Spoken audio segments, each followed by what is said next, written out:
Well, there are those who have for many years complained about the cost of our elections, and the news coming from the APC only takes that conversation a notch higher.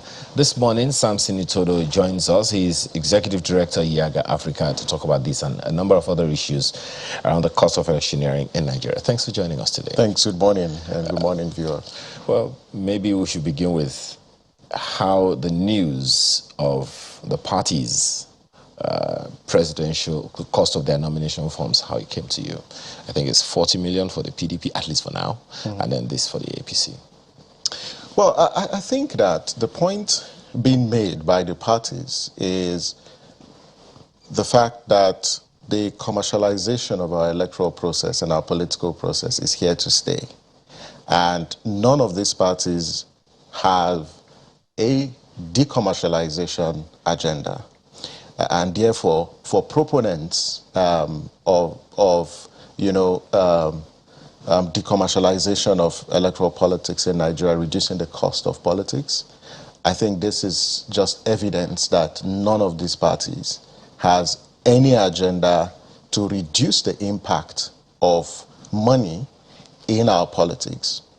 The second, for me, was it's disappointing that at a time when the country is going through several challenges on multi-dimensional levels, the economy, security, you have issues around national integration, the leadership that Nigeria needs is one that can deliver, first, transformative, competent, and responsive leadership, and not a leadership that is dominated by people who are the highest bidders and the highest spenders. The moment you make the entry into political contest defined by your fiscal or your economic war chest, what you do is you undermine the other, qualities and qualification that should define our leadership selection process. And it's just sad that other than the political parties investing in identifying competent leaders who can, fly the flag of the party and provide the voters with options of competent people, they've pegged high cost of nomination fees. And this will, marginalize a lot of people. Young people. I thought that what these parties could have done, beyond, the 50% discount that was provided either for young people and women, was to say, we've got to reduce the impact of money in our politics. We can't have a political process that is defined and determined, by money. Because what you do, you undermine the democratic process. You also promote corruption. Because when people spend this amount of money just to procure forms, we're not talking the campaigns. And so at the end of the day, when people spend huge amounts of money just to get into office, their first preoccupation when they get into office is how to recoup their resources. So it's very sad and disappointing. But there are those who will reference the Electoral Act that we are all praising. I mean, is there any way that this violates the Electoral Act, the 2022 Electoral Act we're all praising? It doesn't, because, yes, if you look at the new spending limits that was introduced by the Electoral Act, these fees does not in any way contravene the Electoral Act. We're not making a legal argument here. That's not what we're saying. Yeah, but the discourse here is what is the implication of increased, commercialization of our politics for the polity? Doesn't the Electoral Act, my apologies, doesn't the Electoral Act itself commercialize the process? I think it's about, is it 1 billion naira or so? No, 5 billion for the president. For the president. And then 1 billion for the governor. So it's in a way, it would seem like the Electoral Act already legalized, this kind of spending. Yeah. For God's sake, 100 million naira is just 10% of 1 billion, and we're talking about 5 billion here. Well, I cannot say for God, I wouldn't say that, because 100 million naira is huge amount of resources. So in is a 5 country, billion? So is 5 billion naira. Of course, no. I'm just saying, yes, you can have a law. And you know, civil society and a lot of, you know, Nigerians actually condemn the action taken by the National Assembly to reduce the campaign spending limit. We don't support that particular provision in the Electoral Act that raised the spending limit for our elections. We don't support it. But yes, there's no perfect law anywhere. And we hope that when the window opens for another reform, that they will reduce the cost, you know, for the spending limits that was pegged. But to the point about 100 million, and I think this isn't just about the APC. It's, if you look across board, you know, the PDP has 40 million naira. This is a country where, first, if you look at the unemployment rate, we were somewhere around 10% as at 2015.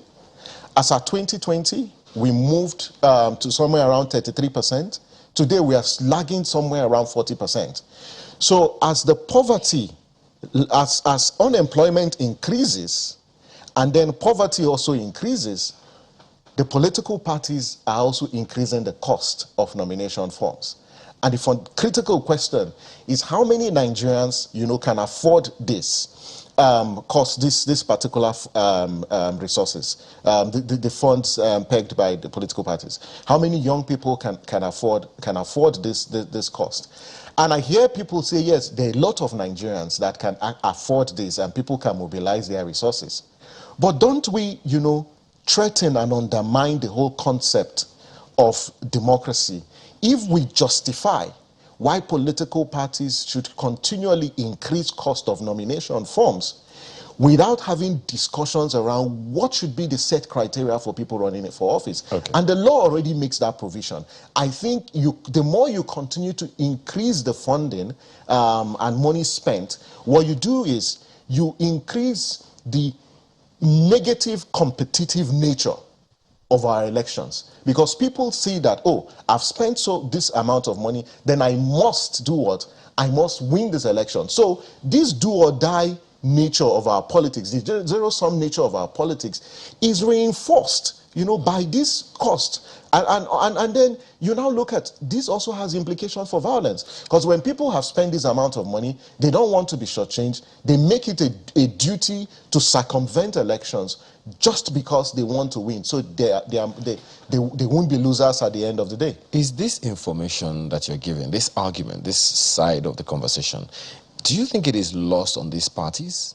Is it lost in them? Is it that the implications are not known or understood by the political parties pegging these figures? I think there are two things responsible here. First, there's a determination on the political class, Nigeria's political class, to continue to recycle power within a microscopic few. And they've hijacked political power and make it so difficult for new entrants. And why? Because political power in this part of the world is not used to advance the common good. It's about settling inter-elite wars, it's about primitive accumulation of wealth, and it's about subjecting and weaponizing poverty against the people. So what you see, people use political power to oppress the masses and oppress the poor in society. So what happens to the collective good? If political power were used to advance the common good, we will be having a different conversation. In fact, the parties will not peg this high cost of fees, because what they seek to achieve is to say, yes, for them, this is a due diligence measure. Not due diligence to recruit competent people, but due diligence to limit access to the political process by more competent, patriotic Nigerians. And it's very sad. It's not about the APC. It's not about the PDP. It's about a culture and a paradigm that influences how our political parties reason. The second point is that when people perpetuate themselves in office, they become, you know, an echo chamber. And so this discussion around poverty, around how it is difficult to raise this amount of money, does not get to them. And I just think that, you know, even when they know that these fees, you know, are quite high, I still find it difficult. I have looked at the fees from 2015. For the APC, they started with about 27.5. It moved to about 45 million for presidential, and then it moved to 100 million. So in 2027, we may be somewhere around 200 million. I know there can be economic arguments that can be made, but I don't see a reason why the more your poverty rises, the more unemployment rises, the more you're facing challenges of corruption and insecurity, you're also increasing the cost, you know, of nomination fees. All you do is just, one, legitimize prebendal politics. Two, you also reinforce a political culture that Nigeria is struggling, you know, to reverse. And three, you limit the political space to a certain class of people that have not delivered quality leadership for Nigerians. We'll come to some examples of other countries, what obtains in other African countries. My colleague Kaude, you know, cited an example earlier. We'll get there. But I wanted to find out from you, how does this help or harm work for or against money politics, especially at the grassroots? Yeah. There are people who are wondering, there are people who have been like, okay, we should de-emphasize money politics as much as possible. That conversation is out there. And then we're talking about 100 million for the presidential, 50 million for governors, and, you know, on and on and on like that. So people might be wondering, if this candidate can afford this amount, you should be able to afford something for me. Do you see that as a danger sign that we should be wary about? Is there something INEQ, for instance, can do about that? Well, it harms. It harms. I don't think it does any good to anybody. It doesn't do any good, first, for our electoral process, second, you know, for governance, and thirdly, for the people. It doesn't do any good whatsoever.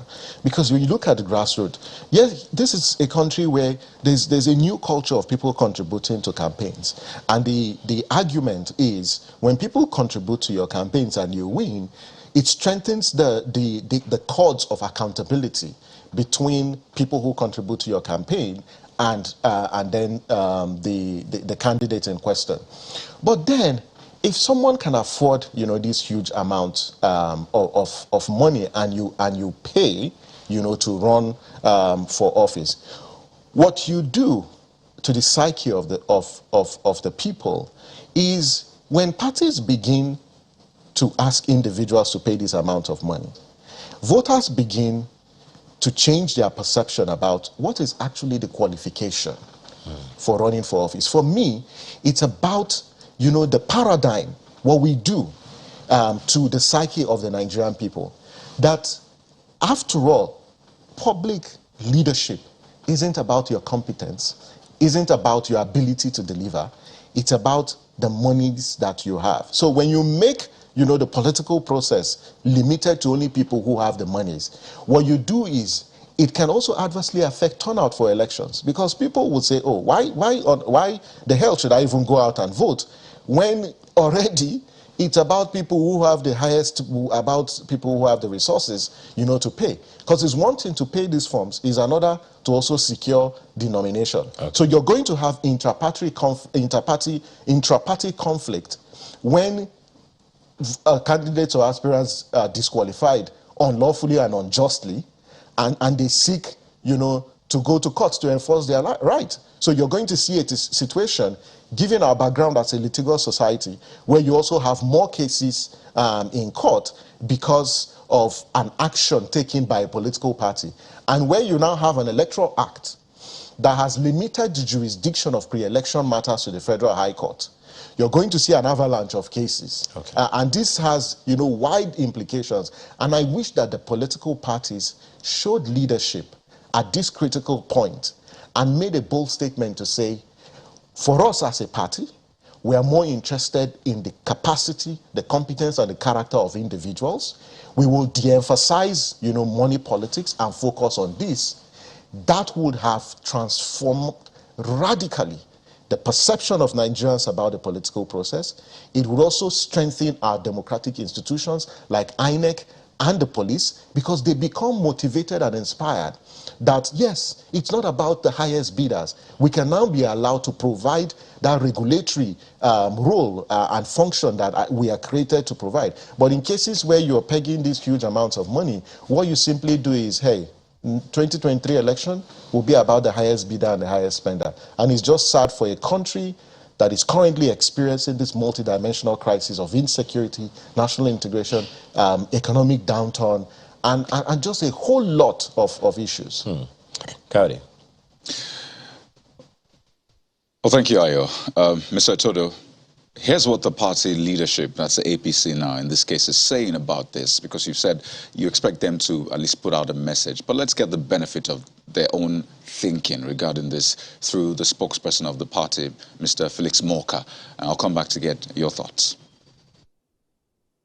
Some of the most special groups of citizens were granted, high consideration, either in delivering nomination forms to them for free, as in the case of women, and people living with disability. But youth who are between ages 25 to 40 also were granted 50% discount on those ones for all positions, not just for House of Assembly, for even anyone who is 25 to 40 who is running for the office of president. We receive that nomination form you talk about at 50% discount. So they will pay the expression of interest plus 50% of 70 million. Things are not perfect economically. They're not perfect anywhere, right? Where are they perfect? I mean, do you have an idea of a country where the economic situation is actually perfect? Is it the United States?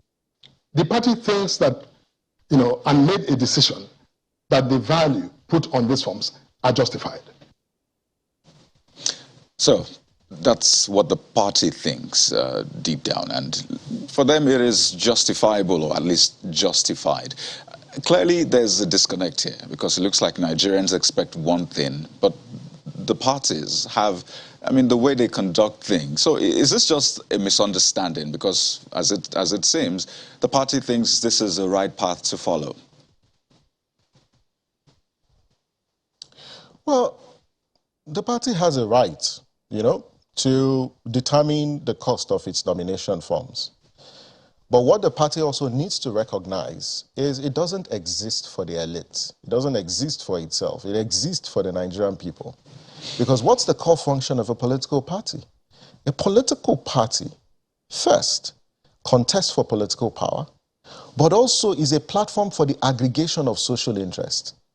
This action taken by political parties across board does not reflect the social reality, the economic reality, and the political reality of Nigerians as at today. In today's Nigeria, this cost of form is clearly an aberration, and I would say, it's unfortunate. It's unfortunate, I must say. So I think they're just disengaged from reality. It doesn't in any way reflect, again, our social reality and our economic reality. It will be the remit of the parties to determine their cost of forms, but parties must also know that they don't exist for themselves. They don't exist for the elite who can afford it. They exist for the Nigerian people. Political parties should open up their processes and invite Nigerians, to run and participate in their process. But when you limit access by pegging this high cost of nomination fees, you simply even disadvantage yourself, because what you do is the competent people, the people with character, the people with capacity, who don't have the resources, to purchase these nomination forms, will not have the opportunity, to provide leadership. And so one way or the other, this also adversely affects the political parties. I just wished that at a critical juncture of our political life, that the political parties seized this opportunity, but unfortunately they failed to do so.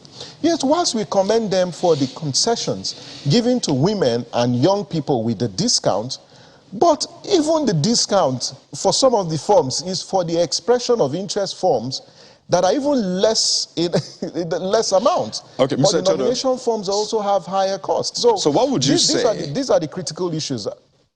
So what would you say is a fair, price now for the EOI and nomination form? We've seen 40 million naira for the PDP, now 100 million naira for the APC. How much would you say is fair enough and reflective of the reality? The big question to ask is, should the parties even ask aspirants and candidates to pay to indicate and express their interest? Expression of interest to seek, for office or to seek the nomination of the political party, should that process be commercialized in the first place? And my principled position is that political parties should devise a means of selecting leaders. And asking people to pay for forms, I don't think should be practice that should be adopted. For me, we shouldn't even ask people to pay for nomination forms or expression of interest forms.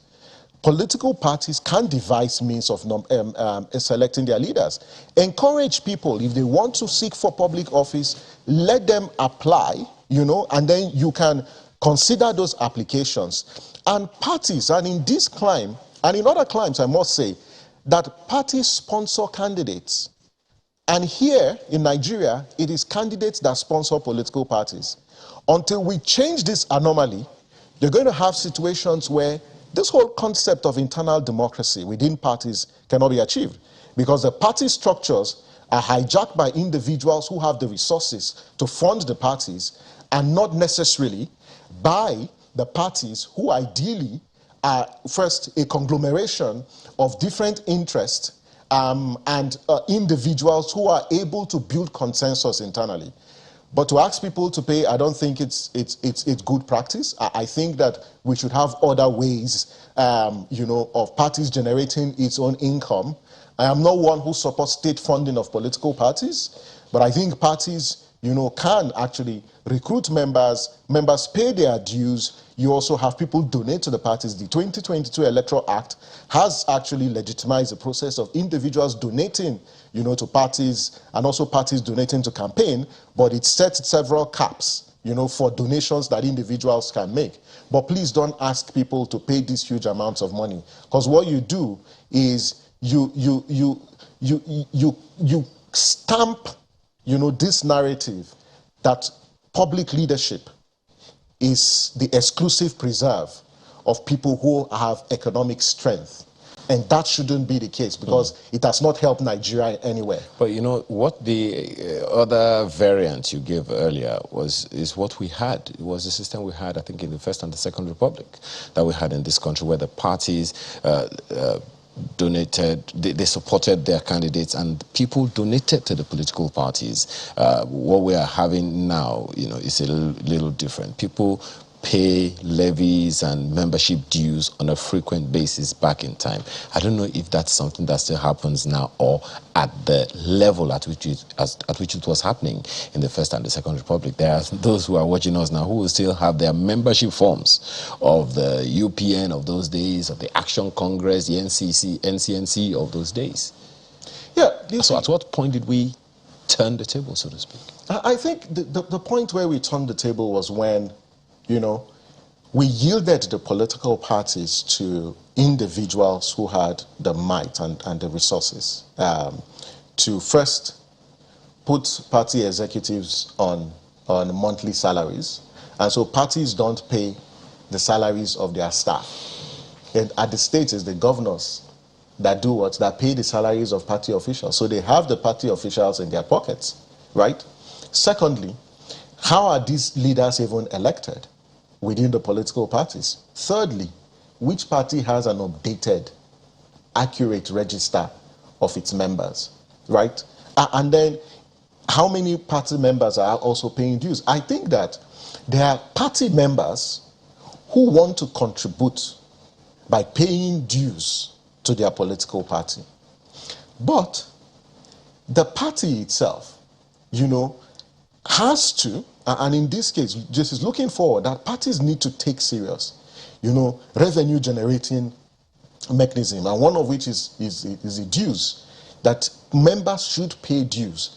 And when members pay dues, it enhances their commitment, but it also empowers them to ask questions and hold their leaders to account. Okay. Because the whole concept of internal democracy, is exemplified or expressed in three ways. One, how leaders are elected, how candidates are nominated, how decisions are made within the parties. Okay. And the decision, to peg this high cost of nomination fees. I don't know if it went through a consultative process within the parties where the different political parties consulted with their members, or it was the leadership of the parties or one individual who determined this particular cost. Okay. But this actually can be reversed, and I think political parties should see this as an opportunity, you know, to redefine politics and leadership recruitment in Nigeria.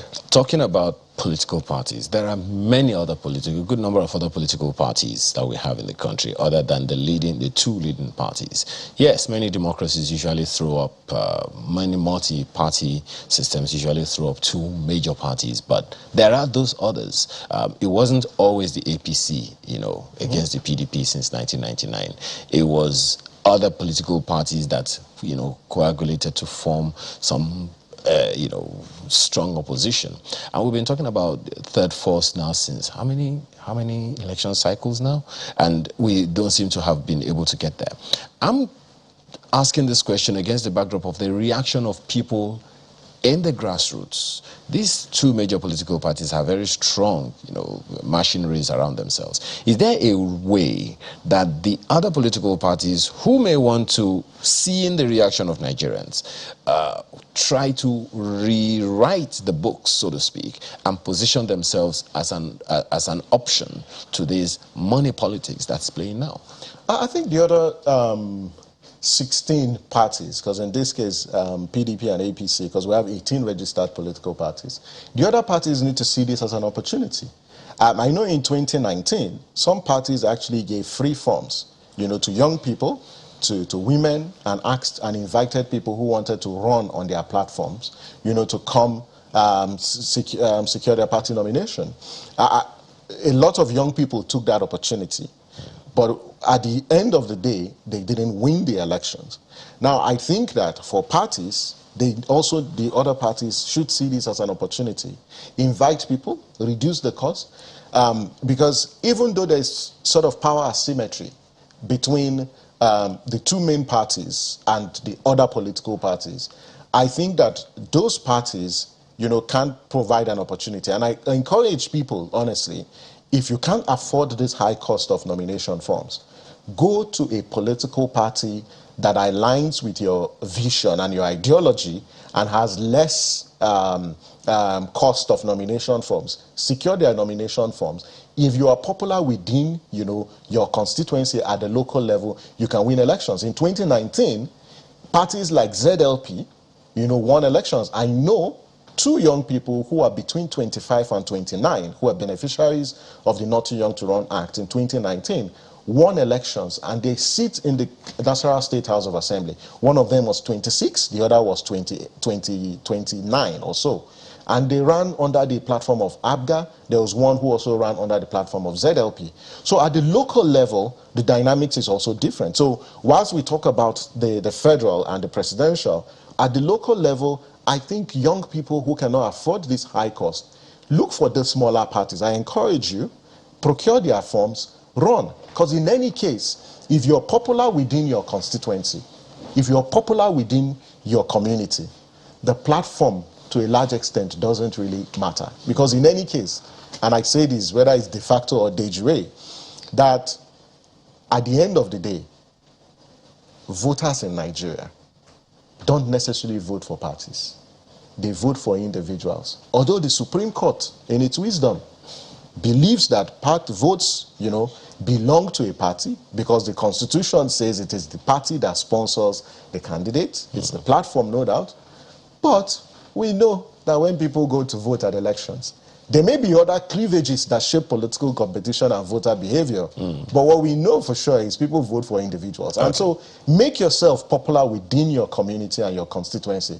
But don't also just wake up, you know, at the 11th hour to say you want to run. Because these parties, when they talk about structures, they talk about individuals that they have at the wards and the polling units who represent their interest. So you can also build those structures. You don't necessarily need this major political parties to win elections. Just a very quick one. Do you see a role for INEQ in this, since the parties haven't broken any law, so to speak? In regulating the cost of... Yes. Well, INEQ is a creation of the law.